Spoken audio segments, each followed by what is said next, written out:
ডাকসু নির্বাচনের প্রাক্কালে অদৃশ্য সাইবার ঝড়ের অভিযোগ তুলেছেন ছাত্রদল মনোনীত প্রার্থীরা। তাদের দাবি, ভোটে পরাজয়ের আশঙ্কায় প্রতিপক্ষ বেছে নিয়েছে ডিজিটাল আক্রমণের পথ। ভিপি প্রার্থী আবিদুল ইসলামের ফেসবুক আইডি একাধিকবার ডিজেবল হওয়ার ক্ষোভ প্রকাশ করেছেন তিনি।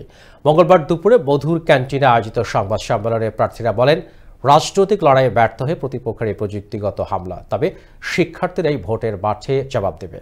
রাশেদ আবিরের ক্যামেরায় বিস্তারিত থাকছে ফরিদুল ইসলাম অপুর প্রতিবেদনে। ঢাকা বিশ্ববিদ্যালয় কেন্দ্রীয় ছাত্র সংসদ নির্বাচন যত ঘনিয়ে আসছে, ততই বাড়ছে উত্তেজনা, অভিযোগ আর শঙ্কা। ছাত্রদল সমর্থিত প্রার্থীদের ভাষ্য, প্রতিপক্ষের অদৃশ্য আক্রমণে আক্রান্ত হচ্ছে তাদের ডিজিটাল প্রচারণা। মধুর ক্যান্টিনে সংবাদ সম্মেলনে তারা বলেন, মত প্রকাশের স্বাধীনতা রুদ্ধ করতেই থামিয়ে দেওয়া হচ্ছে তাদের অনলাইন প্ল্যাটফর্ম। আমি যে শঙ্কাগুলো করেছিলাম তারই প্রমাণ মিলল আজ সকাল 9টা সাড়ে 9টার দিকে। আমি ঘুম থেকে উঠে আমি যখন প্রিপারেশন নিচ্ছিলাম আমি বাসা থেকে বের হব, ঠিক ওই মুহূর্তে আমি দেখতে পেলাম আমার আইডি নাই হয়ে গেছে, ডিজেবল হয়ে গেছে। এর পরবর্তীতে আমি আইডি উদ্ধারের পরে আমি আমার ফেসবুক প্রোফাইলে একটা পোস্ট করেছিলাম যে ঢাকা বিশ্ববিদ্যালয় এবং বাংলাদেশকে সচেতন থাকবার জন্য। ঠিক এই পোস্টের 56 থেকে 57 মিনিট পর আবারও একইভাবে আমার আইডিকে ডিজেবল করে দেওয়া হয়।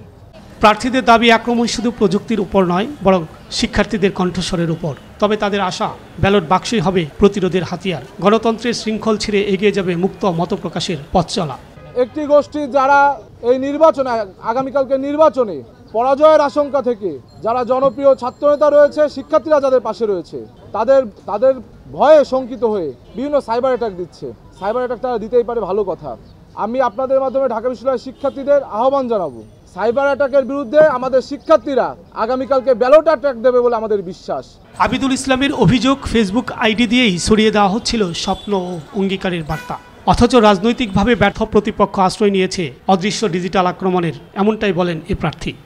আজ আমরা দেখতে পেলাম নির্বাচনের আগের দিন রাজনৈতিকভাবে মোকাবেলা করতে ব্যর্থ হয়ে আমাদেরকে সাইবার অ্যাটাক করে আমাদের আইডিগুলোকে ডিজেবল করে দেওয়া হচ্ছে। ডাকসু নির্বাচনী প্রচারণার শেষ প্রহরে সাইবার আক্রমণের অভিযোগে উত্তপ্ত হয়ে উঠেছে ঢাকা বিশ্ববিদ্যালয় প্রাঙ্গণ। তবে শিক্ষার্থীরা ভোটের মাধ্যমে এর জবাব দিবে কিনা সে অপেক্ষায় সবার চোখ এখন ব্যালট বাক্সের দিকে। ফরিদুল ইসলাম অপু, আনন্দ টিভি, ঢাকা।